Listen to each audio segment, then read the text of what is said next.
Assalamualaikum warahmatullahi wabarakatuh. Rabbi zidni ilma warzuqni fahma, Rabbi shrah li sadri wa yassir li amri wahlul 'uqdatam min lisani yafqahu qawli. Amin ya rabbal alamin. Ihdinas siratal mustaqim. Allahumma shalli ala sayyidina Muhammad wa ala alihi wa sahbihi wa ummatihi ajmain. Kepada hadirin jamaah Masjid Darul Asta yang saya hormati, yang saya sayang semuanya, yang dirahmati Allah Subhanahu wa taala.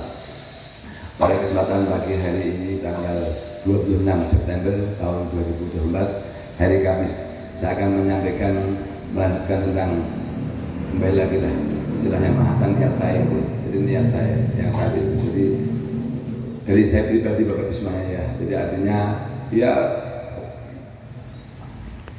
kalau Bapak Ibu semua, apalagi saudara saya, kan nggak mungkin. Contoh saya ke Ahyar, yang tadi kan nggak mungkin ya. Contoh saya ke Mas Hasan nggak mungkin. Jadi apapun insya Allah, dan saya berusaha ke siapapun itu, apapun yang saya lakukan itu adalah insya Allah dengan niatan yang baik. Nah kembali yang tadi, jadi sesungguhnya hidayah itu hak mutlaknya Gusti Allah. Tetapi manusia tidak boleh berpangku tangan. Wah nanti hidayah 40 tahun datang. Ya. Bagaimana? Ya sudah ikhtiar, berusaha, belajar seperti kita ini. Karena untuk agama apapun itu tanpa ilmu tidak bisa. Caranya wudhu aja tidak akan tahu kalau, mohon maaf, yang nggak pernah sekolah, nggak pernah ngaji, pasti nggak tahu caranya wudhu, nggak tahu caranya sholat. Nah, tapi kalau kita harus berusaha, Allah kan maha belas kasih, maha rahim, aja diusaha. Sama halnya, contoh ini kan majelis sholawatan, baik. Tapi kalau hati kita udah menolak, nggak suka, contohnya ya tetap nggak bisa. Apalagi makanya saya pribadi harus nyatanya baik Bapak Ibu semuanya. Ini mohon maaf saya nggak menyinggung siapapun ya. Jadi artinya dalam artian mengingatkan saya pribadi sama Bapak Ibu semuanya biar ketika melakukan apapun itu jadi ikhlas.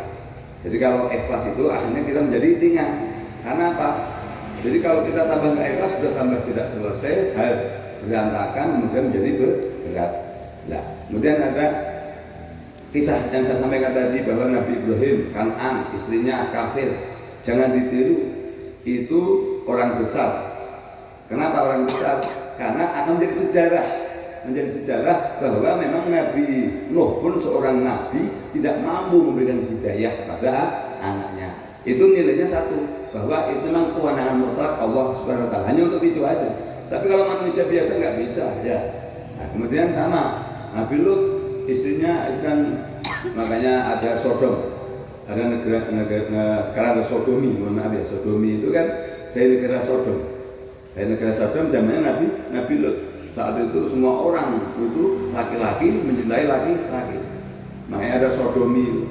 Ya, hanya Islam yang keras kan, itu kan sampai diazab oleh Allah SWT, diturunkan hujan batu sama badai kan itu.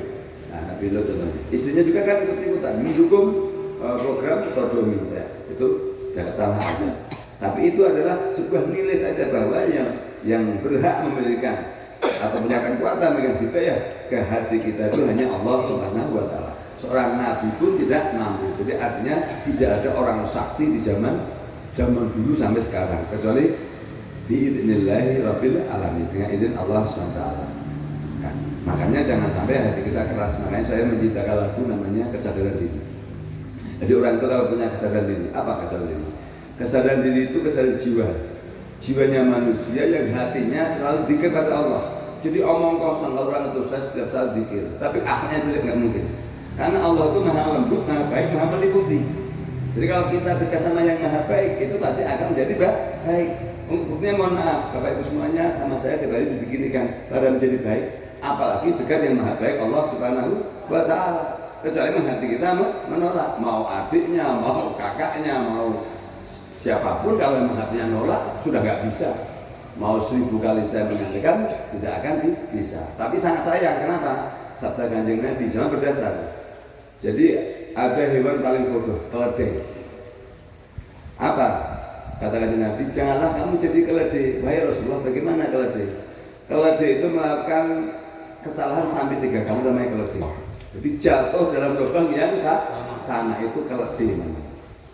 Apa mau kita jadi keledai? Kan tidak mau ya. dan juga dengan saya. Jadi jangan sampai jadi keledai. Makanya saya tetap sama siapapun, sama saudara, sama Bapak Ibu semua ngajak kebaikan.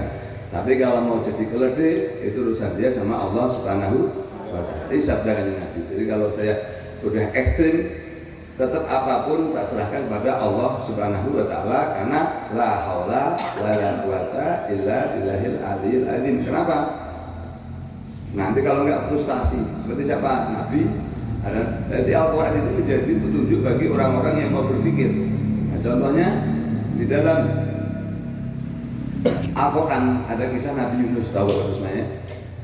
Nabi Yunus itu dia diutus oleh Allah SWT untuk mengajak umatnya dari kafir menjadi beragama Islam, menyembah Allah SWT. Nabi Yunus ini udah sampai ditolak terus sama umatnya, frustasi Nabi Yunus. Akhirnya Nabi Yunus apa? Nabi Yunus akhirnya melarikan diri. Jadi frustasi. Jadi Nabi yang tidak pernah frustasi itu Kanjeng Nabi Muhammad SAW. Nabi Yunus juga frustasi. Akhirnya dia melarikan diri, ikut kapal seorang saudagar. Nah, akhirnya ikut ke kapal, akhirnya ada kapal ini oleng. Akhirnya karena zaman dulu itu katakanlah istilahnya orang itu suka mengundi nasib. Diundilah nasib. Harus ada, jadi menurut katakanlah ahli nujum itu harus ada salah satu orang di dalam kapal itu yang harus dibuang ke dalam laut. Diundi, muncullah Nabi Yunus. Diundi lagi sampai 3 kali muncullah Nabi Yunus. Itulah akibat frustasi. Kayak frustasi, mengajak kebaikan frustasi, akhirnya sama Allah itu berarti kan takdir. Sama Allah SWT. Ini untuk saya sendiri yang nggak frustasi. Jadi akhirnya dibuang lah ke laut. Tapi karena seorang Nabi dimakanlah ikan. Dimakan ikan, di dalam ikan dia minta ampun pada Allah Subhanahu wa Ta'ala. Yang doanya seperti doanya Nabi Adam. Rabbana dzalamna anfusana wa illam taghfir lana, itu doa Nabi Adam sama doa Nabi Yusuf sama Nabi Yunus. Jadi artinya ya Allah, sungguh saya termasuk orang yang mendolimi diri kami sendiri. Jadi saya termasuk orang yang merugi jika kamu tidak mengampuni. Karena Nabi Yunus terus akhirnya meminta ampun pada Allah Ta'ala, akhirnya ikan itu terdampar. Akhirnya balah Nabi Yunus. Jadi itulah ini pelajaran bagi kita semuanya. Kalau kita makanya Bapak semuanya biar bisa satu ayat dua ayat istiqomah saja membaca. Suka-suka membaca sendiri itu akan menjadi hikmah dan pelajaran. Jadi tidak hanya sekedar dongeng. Nah, makanya insya Allah kalau kita punya kesadaran diri, selalu ingat sama Allah Ta'ala, dicerdaskan akal kita. Tidak mungkin tumpul otak. Karena apa? Saya menyampaikan bahwa yang maha itu hanya Allah SWT. Kalau kita dikasih sama Allah SWT akan dibikin. Jadi cerdaskan otaknya, diluruskan niatnya, diluruskan jalan pikirannya, diluruskan akhlak perbuatannya, tidak akan menjengkelkan orang, menyusahkan orang, tidak akan. Insya Allah jika kita memang punya kesadaran diri untuk selalu ingat pada Allah Subhanahu wa Ta'ala. Jadi demikian yang saya sampaikan, itu sebagai tafakur untuk saya pribadi, untuk Bapak Ibu semuanya, sehingga menjadi pelajaran, sehingga hidup kita semakin menjadi lebih baik karena tertuntun dengan hidayah dari Allah Subhanahu wa Ta'ala, karena kita berjuang untuk menjadi lebih baik. Demikian, billahi hidayah. Wassalamualaikum warahmatullahi wabarakatuh.